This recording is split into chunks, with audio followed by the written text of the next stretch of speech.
கடகராசி. குரு பெயர்ச்சி வந்து கடகராசியை பொறுத்த வரைக்கும் கரெக்டாக 12th ஹவுஸில் வந்துடும். 12ஆம் இடம் அப்படிங்கிறது விரயஸ்தானம். விரயஸ்தானத்தில் போய் குரு வரார். சுப விரயங்களை தருவாரா? மிதுன வீடு, காற்று வீடு. கடகத்துக்கு குரு யோக கிரகம், lord of 9 and lord of 6 and 9. ரோகாதிபதியாகவும் இருப்பார், பாக்கியாதிபதியாகவும் இருப்பார். அப்படிப்பட்ட குரு 12th ஹவுஸில் வந்தால் சுப விரயங்களை தரக்கூடிய குரு அப்படின்றத முதல் பாயிண்ட்டாக நான் மார்க் பண்ணுறேன். கடகத்தை பொறுத்த வரைக்கும் சனி 8லிருந்து 9க்கு ஷிஃப்ட் ஆயிட்டார். ஸோ சனியால் தொந்தரவு இல்லை, இப்போ குருவால் நன்மை உண்டா அப்படிங்கிறத பார்க்கணும். விரயத்தை கொடுக்கக்கூடிய குரு கண்டிப்பாக விரயம் கொடுப்பார். காலம், நேரம், பொருளாதாரம், உடல் உழைப்பு எல்லாமே அதிகப்படியான செலவு செய்ய போறீங்க அப்படிங்கிறது தான் அதோட அர்த்தம். டைம் நிறைய ஸ்பெண்ட் பண்ணுவீங்க, நிறைய உழைப்பீங்க, நிறைய டைம் எடுத்து அதிகமாக உழைக்கக்கூடிய நேரமாக மாறிடும். அது நிறைய பணம் செலவழிப்பீங்க.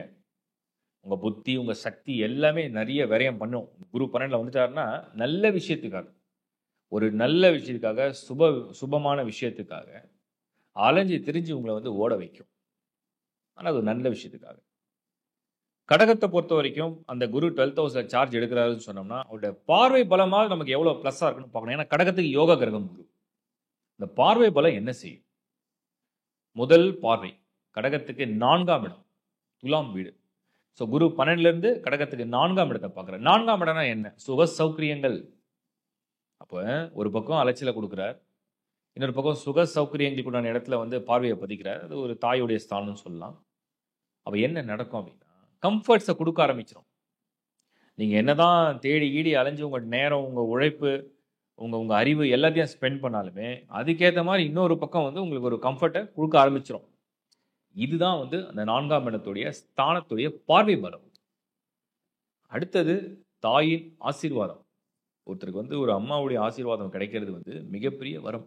அவங்க மனதார உங்களை வாழ்த்துறாங்க, நீங்கள் அவங்ககிட்ட வந்து ஒரு பிளெஸிங் எடுக்கிறீங்க, அது அவங்களுக்கு மனசில் வந்து ரொம்ப பாசிட்டிவாக வாழ்த்துறாங்க. எல்லா அம்மாவும் பிள்ளைங்களை நல்லபடியாக தான் வாழ்த்துவாங்க.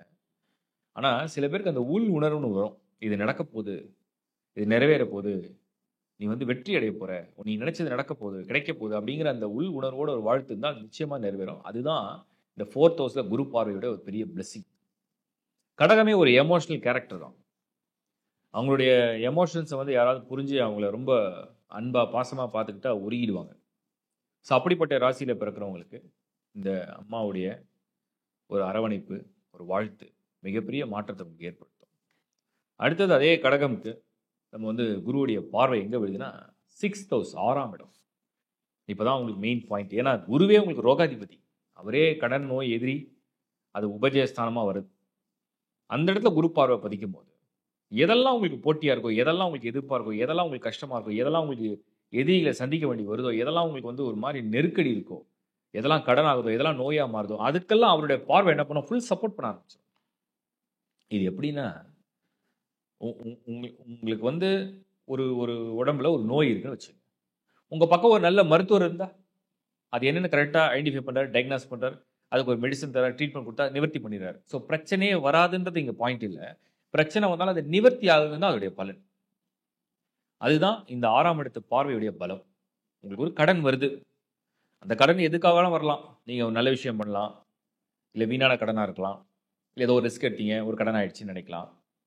எப்படியோ ஒரு கடன் ஆயிடுச்சு, ஆனால் அந்த கடனை நிவர்த்தி பண்ணுறதுக்கு ஒருத்தருடைய சப்போர்ட் கிடைச்சா, ஒருத்தர் ஒரு பொருளாதார ரீதியாக உங்களை பேக்கப் பண்ணால், அதுதான் இந்த 6th ஹவுஸில் 6ஆம் இடத்து பார்வை.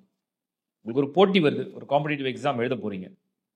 அந்த போட்டியில் வந்து இப்போ போட்டியை தவிர்க்க முடியாது, ஆனால் அந்த போட்டியை வெல்றதுக்குண்டான எல்லா யுக்தியும் உங்களுக்கு தெரிஞ்சா, அதுக்குள்ள எல்லா புத்தியும் உங்களுக்கு சரியாக வேலை செஞ்சா வெற்றி.